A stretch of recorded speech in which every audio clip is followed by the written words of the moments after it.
நிகழ்தகவு. மனைவியை காணவில்லை என காவல் நிலையத்தில் கண்ணீரோடு புகார் அளித்த கணவர். சிசிடிவி காட்சிகளை ஆய்வு செய்த போலீசாருக்கு அதிர்ச்சி. கணவன் மீது திரும்பிய போலீசாரின் சந்தேக பார்வை. அடுத்தடுத்த விசாரணையில் வெளிவந்த பகீர் தகவல்கள். கட்டிய மனைவியை கணவனே இரும்பு கம்பியால் வெறித்தனமாக அடித்துக் கொன்றது ஏன்? கொலையாளி சிக்கினானா? நடந்தது என்ன?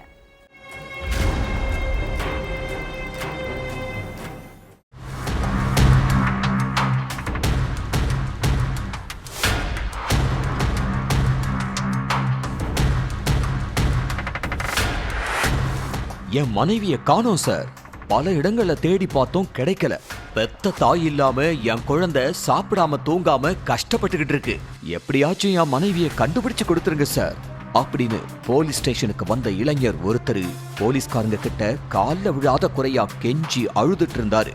அவரை கஷ்டப்பட்டு போராடி சமாதானப்படுத்தின போலீஸ், கண்டிப்பா நாங்க ஆக்ஷன் எடுக்கிறோம், இப்ப நீங்க வீட்டுக்கு போய் குழந்தைய நல்லபடியா பாத்துக்கோங்கன்னு சொல்லி அனுப்பி வச்சிருக்காங்க. அதுக்கப்புறம் அந்த இளைஞர் ஹிதேஷ் கொடுத்த புகாரோட அடிப்படையில அவரோட மனைவி ஸ்னேகாவை தேட ஆரம்பிச்சாங்க. முதற்கட்டமா ஹிதேஷ் வீட்டுக்கிட்ட உள்ள சிசிடிவி கேமராவை செக் பண்ணி பார்த்தாங்க.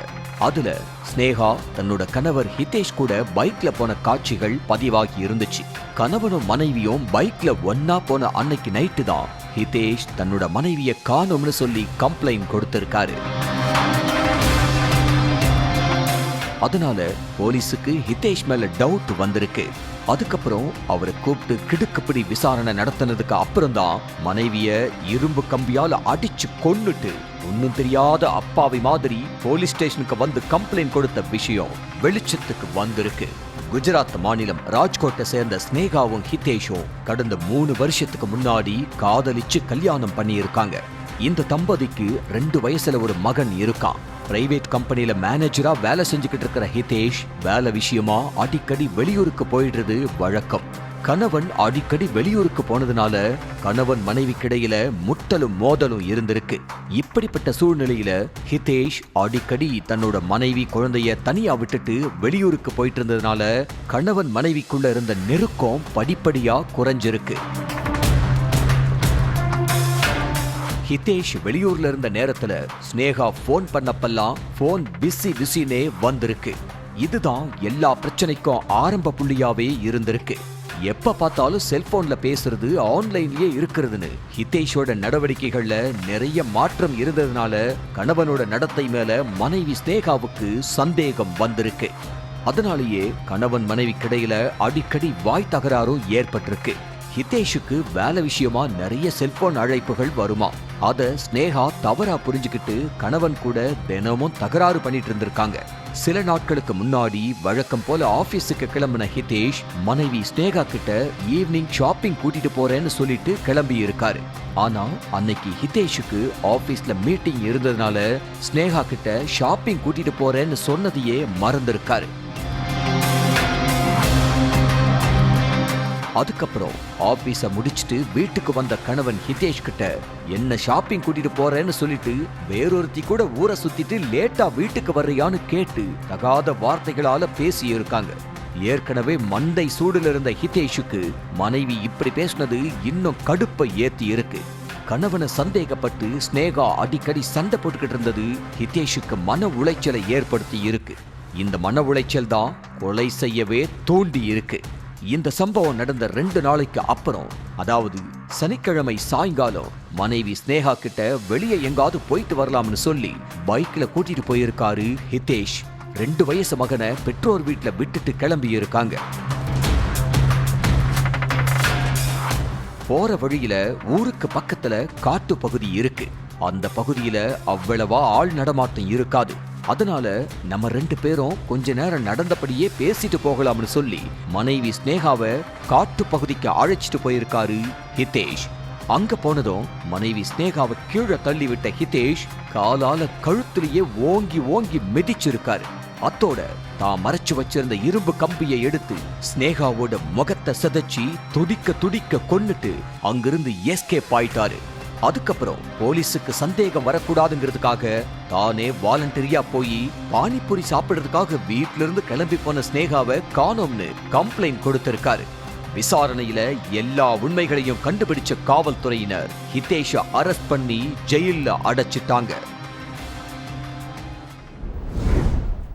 உறவினர் வீட்டின் துக்க நிகழ்வுக்கு சென்ற முதியவர், நீங்கள் என் தாத்தாவை போல் இருக்கிறீர்கள் என முதியவரிடம் பேச்சு கொடுத்த இளைஞர் அடுத்த நொடியே முதியவரை தனியாக அழைத்து சென்று கொலை.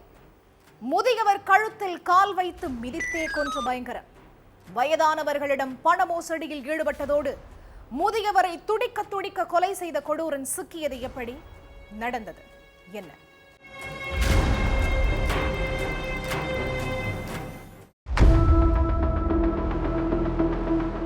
நூற்றி 108 ஆம்புலன்ஸுக்கு ஒருத்தர் அறக்க பறக்க போன் பண்ணியிருக்காரு. சார், திருப்பூர் மாவட்டம் தாராபுரத்துல வயசான முதியவர் ஒருத்தர் ஆக்சிடென்ட் ஆகி பேச்சு மூச்சு இல்லாம கிடக்கிறதா தகவல் சொல்லியிருக்காரு. அடுத்த சில நிமிஷத்திலேயே அங்க 108 ஆம்புலன்ஸ் வந்திருக்கு. ஆம்புலன்ஸ் ஊழியர்கள் ரத்த காயங்களோட இருந்த முதியவரை மீட்டு வேக வேகமா ஹாஸ்பிட்டலுக்கு கொண்டு போனாங்க. ஆனா அதுக்குள்ள முதியவர் உயிரிழந்துட்டாரு. முதியவரை பரிசோதிச்சு பார்த்த டாக்டர்கள் முதியவர் ஆக்சிடென்ட்ல சிக்கி இறக்கல, யாரோ அவரை கட்டையால அடிச்சு காலால கழுத்தை மிதிச்சு கொண்டு இருக்கிறதா போலீஸ் கிட்ட சொல்லி இருக்காங்க. அதுக்கப்புறம் முதியவர் மயங்கி கிடந்த ஏரியாவுல போய் போலீஸ் விசாரிச்சிருக்காங்க. ஆனா எந்த தகவலுமே கிடைக்கல. அடுத்து 108 ஆம்புலன்ஸுக்கு முதல்ல இன்ஃபார்ம் பண்ணது யாருன்னு தேடினாங்க. அதுல அதே கிராமத்தை சேர்ந்த இளைஞர் ஒருத்தரோட செல்போன் நம்பர்ல இருந்து தான் கால் வந்திருக்குன்னு தெரியுது. அதுக்கப்புறம் அவரை நேர்ல கூப்பிட்டு விசாரணை நடத்தி இருக்காங்க. அப்போ வேலையை முடிச்சுட்டு அந்த வழியா போயிட்டு இருந்தப்பதான் சார் முதியவர் காயப்பட்டு கிடந்ததை பார்த்தேன். உடனே 108 ஆம்புலன்ஸுக்கு போன் பண்ணி சொல்லிட்டேன்.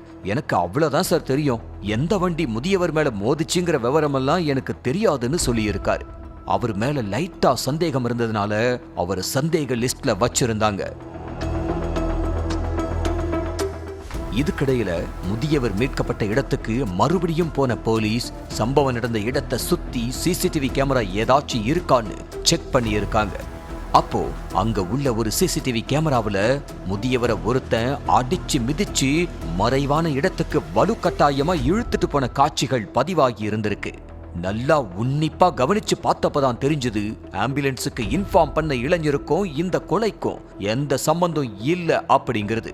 அதுக்கப்புறம் அந்த இளைஞரை விடுவிச்ச போலீஸ் முதியவரை கொடூரமா கொலை செஞ்ச இளைஞரை மடக்கி பிடிச்சு விசாரணை நடத்தினாங்க.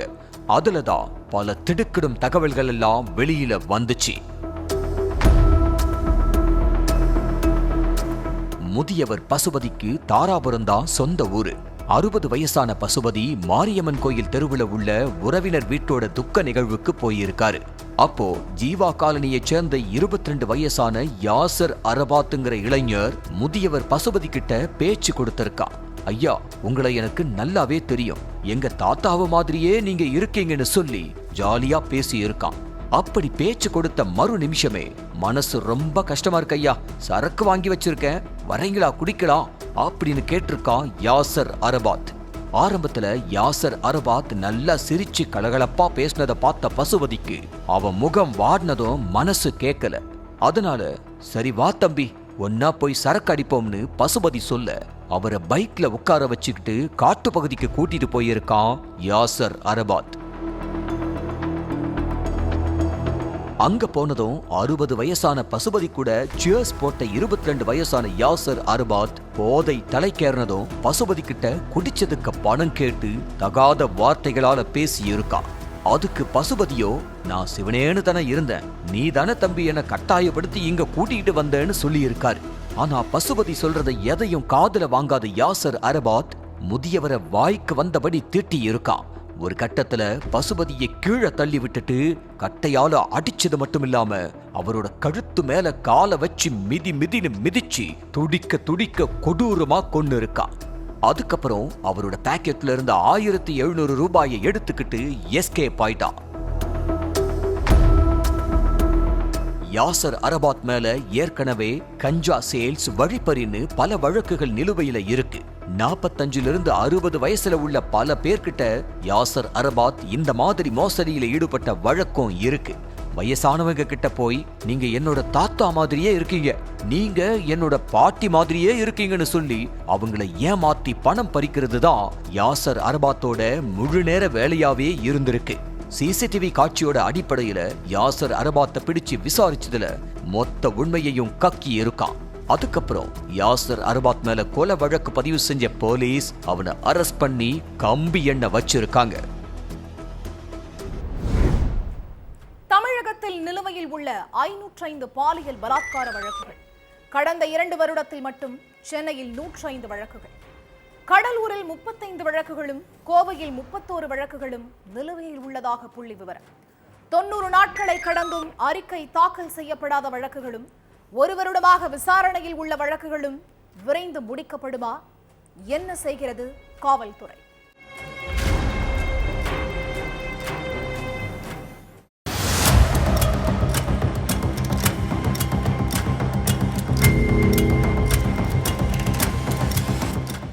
தமிழ்நாட்டுல நாளுக்கு நாள் சிறுமிகள், பள்ளி கல்லூரி மாணவிகள் மீதான பாலியல் குற்றங்கள் அதிகரிச்சுக்கிட்டே தான் இருக்கு. சிறுமிகளுக்கு மட்டும்தான் பாலியல் தொந்தரவு சம்பவங்கள் நடக்குதுன்னு சொல்லிட முடியாது. வேலைக்கு போற பெண்கள், பேருந்து, ரயில்கள்ல பயணம் பண்ற பெண்கள் கிட்டையும் பாலியல் சீண்டல் நடந்துகிட்டு தான் இருக்கு. இவ்வளவு ஏன், ஒரு சில தகப்பன்களும் ரத்த சொந்தங்களுமே பாலியல் சீண்டல்ல ஈடுபடுற அதிர்ச்சி சம்பவங்கள் கூட நடந்திருக்கு. அதே மாதிரி ஒரு சில இடங்கள்ல வயசான மூதாட்டிகளை கூட பாலியல் வன்கொடுமை பண்ணி கொலை செஞ்ச சம்பவங்களும் நடந்திருக்கு.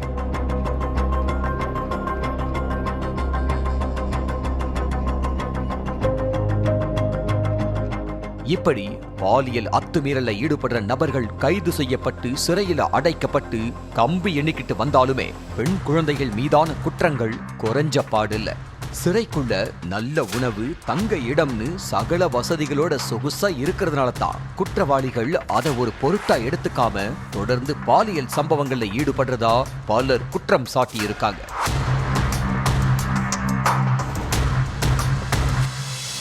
அத்தோட பாலியல் குற்றங்களுக்கு அரபு நாடுகள்ல கொடுக்கிற மாதிரி கடுமையான தண்டனை வழங்கினாதான் மத்தவங்களுக்கும் பயம் வரும்னு கொந்தளிக்கிற மக்கள் பாலியல் சம்பவங்களே நடக்காத அளவுக்கு நிரந்தர தீர்வு கிடைக்கணும்னு கோரிக்கை விடுறாங்க.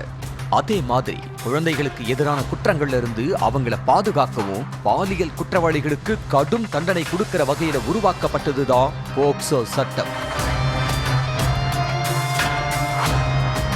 அப்படிப்பட்ட போக்சோ சட்டத்துக்கு கீழே பல வழக்குகள் பேருக்கு தான் பதிவு செய்யப்பட்டிருக்கிறதாவும், அந்த வழக்குகள் கிணத்துல போட்ட கல்லு மாதிரி கிடக்கிறதாவும், சம்பந்தப்பட்ட குற்றவாளிகள் அதுக்கும் தங்களுக்கும் எந்த சம்பந்தமுமே இல்லைங்கிற மாதிரி சுத்துறதோட ஈஸியா ஜாமீன்ல வர்றது, விடுதலையாகி வர்றதுன்னு இருக்கிறதாவும் பல்வேறு தரப்பினர் குற்றம் சாட்டி இருக்காங்க. பொதுமக்களோட இந்த குற்றச்சாட்டுக்கு மத்தியில கடந்த 2 வருஷத்துல பதிவான பெண்கள் மீதான பாலியல் பலாத்கார வழக்குகளோட புள்ளி விவரங்களையும் வெளியிட்டிருக்கு தமிழ்நாடு காவல்துறை.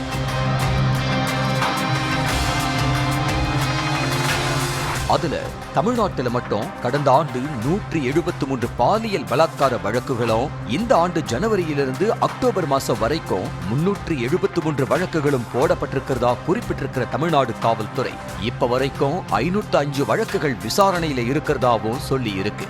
மொத்தம் 48 காவல் மாவட்டங்கள்ல சென்னையில மட்டும் 105 வழக்கு விசாரணை நிலுவையில இருக்கிறதா சொல்லி இருக்கிற தமிழ்நாடு காவல்துறை 2வதா கடலூர்ல 35 வழக்குகளும், 3வதா கோயம்புத்தூர் நகர்ல 31 வழக்குகளோட விசாரணை நிலுவையில இருக்கிறதாவும் குறிப்பிட்டிருக்காங்க. மொத்தமா நிலுவையில் உள்ள வழக்குகள்ல 443 வழக்குகள் விசாரணை முடிஞ்சு அறிக்கை தாக்கல் செய்யப்பட்டிருக்கிறதா சொல்லி இருக்கு தமிழ்நாடு காவல்துறை. பொதுவா வழக்கு பதிவு பண்ணி 90 நாட்களுக்குள்ள விசாரணையை முடிச்சு அறிக்கையை தாக்கல் செய்யணும். ஆனா பாலியல் பலாத்கார வழக்கு 90 நாட்களுக்கு மேலா விசாரிக்கப்பட்டு வர்ற வழக்குகள்ல எண்ணிக்கை 24 இருக்கிறது தெரிய வந்திருக்கு. மேலும் 11 வழக்குகள் 1 வருஷத்துக்கு மேலாகியும் விசாரணையிலேயே இருக்கிறதாவும் காவல்துறையோட புள்ளி விவரங்கள் சொல்லுது. அதனால பாலியல் பலாத்கார வழக்குகளை சீக்கிரமா முடிக்கிறதுக்கான வேலையில இறங்கி இருக்கிற தமிழ்நாடு காவல்துறை தமிழ்நாடு முழுக்க பெண்களுக்கு எதிரான குற்றங்களை விசாரிக்கிற ஏடிஎஸ்பிக்களுக்கும் பல்வேறு உத்தரவுகளை போட்டிருக்கு.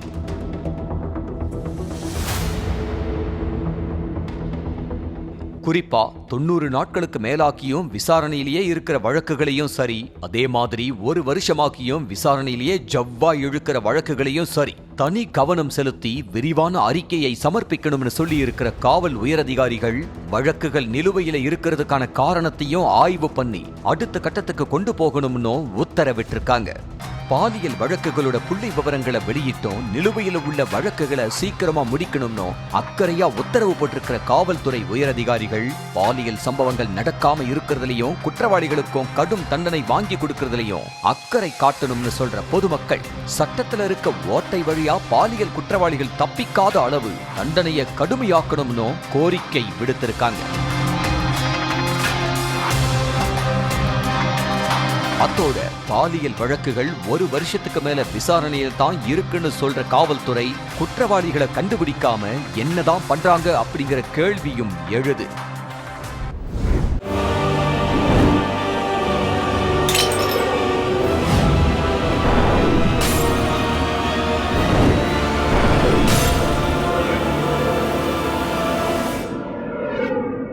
நிகழ்தகவு. கையில் கத்தியுடன் வந்து காவல் நிலையத்தில் சரணடைந்த காவலாளி. சுற்றுலாத்துறை மாளிகைக்கு பின்னால் சடலமாக மீட்கப்பட்ட பெண். பொதுப்பணித்துறை ஆய்வு மாளிகையில் பணியாற்றி ஓய்வு பெற்ற முதியவர் ஒரு பெண்ணை கழுத்தில் கத்தியால் குத்தி கொலை செய்தது அம்பலம். முதியவர் அந்த பெண்ணை கொலை செய்தது ஏன்? அந்த பெண்ணிற்கும் முதியவருக்கும் என்ன சம்பந்தம்? பின்னணி என்ன?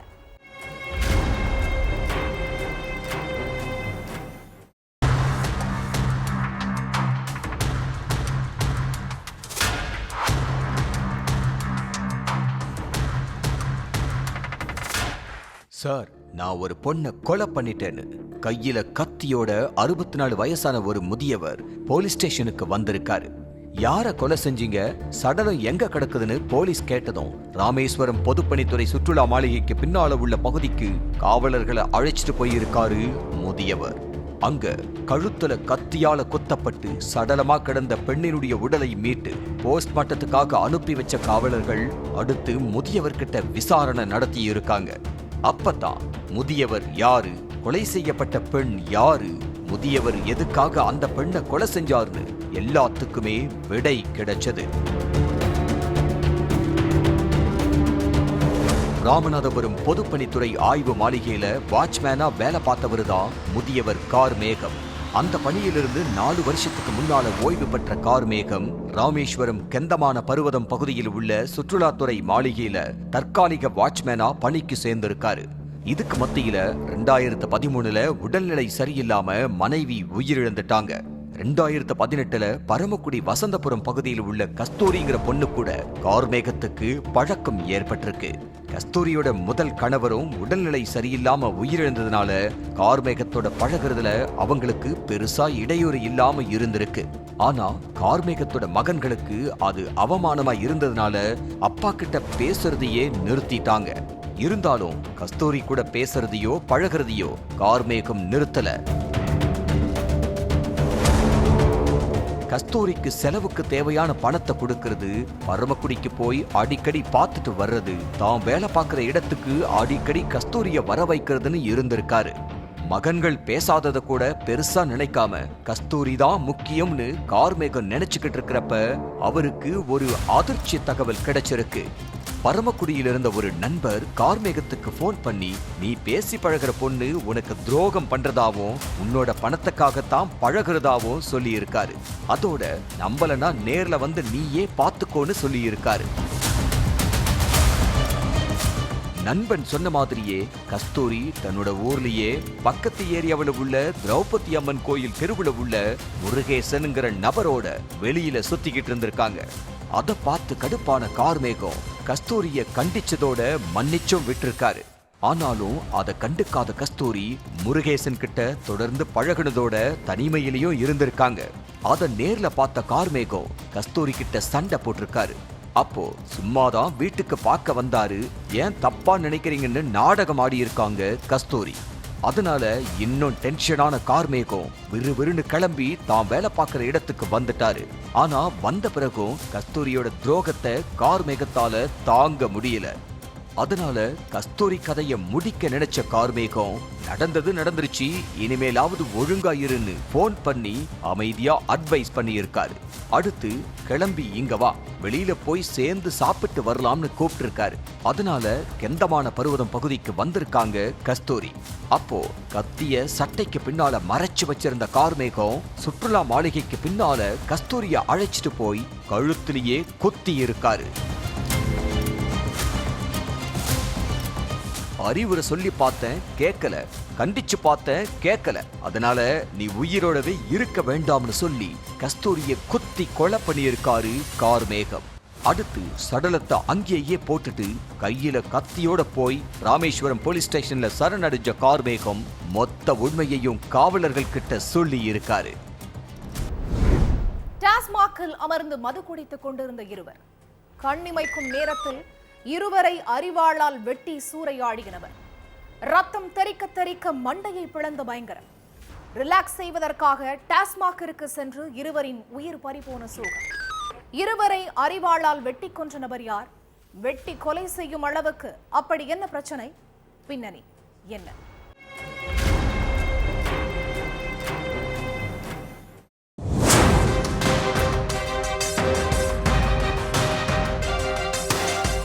நைட் 8:30 மணிக்கு தளவாய்புரத்துல உள்ள டாஸ்மாக் கடையில முருகனும் மந்திரமும் ஒன்னா உட்கார்ந்து மது குடிச்சுக்கிட்டு இருந்தாங்க. அப்போ அங்க கையில அரிவாளோட 55 வயசு மதிக்கத்தக்க நபர் ஒருத்தர் வந்திருக்காரு. கையில அரிவாளோட வந்தவரை பார்த்ததும் சேர்ல உட்கார்ந்துகிட்டு இருந்த முருகனும் மந்திரமும் அங்கிருந்து இடத்த காலி பண்ண ஆரம்பிச்சாங்க. ஆனா கண்ணுல கொலவெறியோட அவங்கள வழிமறிச்ச அந்த நபர் 2 பேரையும் அரிவாளால சரமாரியா வெட்டி இருக்காரு. டாஸ்மாக்குள்ள நடந்த இந்த கொடூர சம்பவத்தை பார்த்து எல்லாரும் தலை தெறிக்க ஓடிட்டாங்க. அடுத்து விஷயம் தெரிஞ்சு சம்பவ இடத்துக்கு வந்த போலீஸ்காரங்க ரத்த வெள்ளத்துல உயிருக்கு போராடிக்கிட்டு இருந்த 2 பேரையும் மீட்டு ஹாஸ்பிட்டலுக்கு அனுப்பி வச்சாங்க. ஆனா போற வழியிலேயே முருகன் உயிரிழந்துட்டாரு. ட்ரீட்மெண்ட்ல இருந்த மந்திரமும் சிகிச்சை கை கொடுக்காம இறந்துட்டாரு. அடுத்து மர்டர் கேஸ் ஃபைல் பண்ண போலீஸ்காரங்க கடையில் இருந்த சிசிடிவி காட்சியை வச்சு கொலையாளி கோமுவை பிடிச்சு விசாரணை பண்ணாங்க. அதுலதான் இந்த கொடூர கொலைக்கான மோட்டிவ் என்னங்கிறது தெரிய வந்துச்சு. தூத்துக்குடி கயத்தாறுல உள்ள காப்புலிங்கம் பட்டிங்கிற கிராமம் தான் கோமுவுக்கு சொந்த ஊரு. இவரோட மனைவி தங்கத்தாய். இந்த தம்பதிக்கு ஒரு மகளும் ஒரு மகனும் இருக்காங்க. கடந்த 30 வருஷத்துக்கு முன்னாடி கள்ளச்சாராய பிசினஸ் தொடர்பா வாசுதேவங்கிற நபரை கொலை செஞ்ச கேஸ்ல கோமு அவரோட அப்பா உட்பட 6 பேரை போலீஸ் அரெஸ்ட் பண்ணி சிறையில அடைச்சாங்க. இந்த மர்டர் கேஸ்ல 16 வருஷம் ஆயுள் தண்டனையை அனுபவிச்ச கோமு கடந்த 4 வருஷத்துக்கு முன்னாடி தான் வெளியே வந்திருக்காரு. கோமு ஜெயிலுக்கு போனதுக்கு அப்புறம் தங்கத்தாயோட தம்பி முருகன் தான் அக்கா தங்கத்தாய்க்கும் அவங்களோட பிள்ளைகளுக்கும் அடைக்கலம் கொடுத்திருக்காரு. தங்கத்தாய்க்கு மாரியம்மாளுங்கிற ஒரு தங்கச்சி இருக்காங்க. அவங்களோட கணவர் தான் மந்திரம். ஜெயிலிருந்து வெளியில வந்த நாள்ல இருந்து மனைவி தங்கத்தாயோட சண்டை போட்டுக்கிட்டே இருந்திருக்காரு கோமு. ஏன்னா மந்திரம் அடிக்கடி வீட்டுக்கு வந்து போயிட்டு இருந்ததுதான் இந்த சண்டைக்கே காரணம். மனைவி தங்கத்தாய்க்கும் மந்திரத்துக்கும் தகாத உறவு இருக்கிறதா நினைச்சு அவங்க கிட்ட தகராறு பண்ணி இருக்காரு கோமு. எந்த நேரமும் அம்மா தங்கத்தாய அப்பா துன்புறுத்திக்கிட்டே இருந்ததுனால அவரோட மகன் மாடசாமி எதிர்த்து பேசி இருக்காரு. அப்ப மகன்னு கூட பார்க்காம கோமு மாடசாமியோட வயித்துல கத்தியாலேயே குத்தி இருக்காரு. அங்க இருந்தவங்க கோமுவை தடுத்து நிறுத்தி மாடசாமியை மீட்டு ஹாஸ்பிட்டல்ல அனுமதிச்சாங்க. இந்த சம்பவம் நடந்த கொஞ்ச நாள்ல மாடசாமிக்கு கல்யாணமாகி மனைவியோட கோவில்பட்டியில செட்டில் ஆயிட்டாரு. மகளும் கல்யாணம் ஆயிட்டு பக்கத்து ஊர்ல இருக்காங்க. இந்த சூழல்ல கோமு கூட இருந்த தங்கத்தாய் காணாம போயிருக்காங்க. பல இடங்கள்ல தேடி பார்த்தோம், அவங்க இப்ப வரைக்கும் கிடைக்கல. மனைவிய மந்திரம்தான் எங்கேயோ கூட்டிட்டு போய் வச்சிருக்கான்னு நினைச்சு கோமு அவர் கூட தகராறுல ஈடுபட்டிருக்காரு. அப்ப முருகன் மந்திரத்துக்கு சப்போர்ட் பண்ணி பேசினதுனால அவர் மேலையும் கோமுவுக்கு ஆத்திரத்தை தூண்டி இருக்கு. மனைவி தங்கத்தாய் காணாம போய் 6 மாசத்துக்கு மேலானதுனால கொலை வெறியில இருந்த கோமு இடுப்புல அரிவாளை கட்டிக்கிட்டு மந்திரத்தோட வீட்டையே சுத்தி சுத்தி வந்திருக்காரு. இதுக்கு மத்தியில தான் சம்பவத்தன்னைக்கு முருகனும் மந்திரமும் ஒன்னா சேர்ந்து குடிக்கலாம்னு தளவாய்புரத்துல உள்ள டாஸ்மாக் போயிருக்காங்க. இந்த விஷயத்தை தெரிஞ்சுக்கிட்டு அரிவாளோட அங்க போன கோமு 2 பேரையும் அரிவாளால சரமாரியா வெட்டி துடிக்க துடிக்க கொன்னு இருக்காரு. இப்ப இந்த கொடூர சம்பவத்தோட சிசிடிவி காட்சி வெளியாகி பதற வச்சிருக்கு.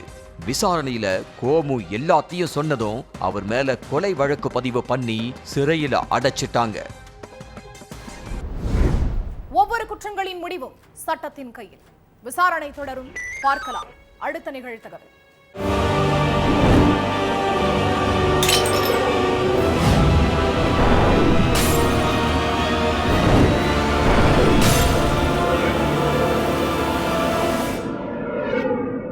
நிகழ்தகவு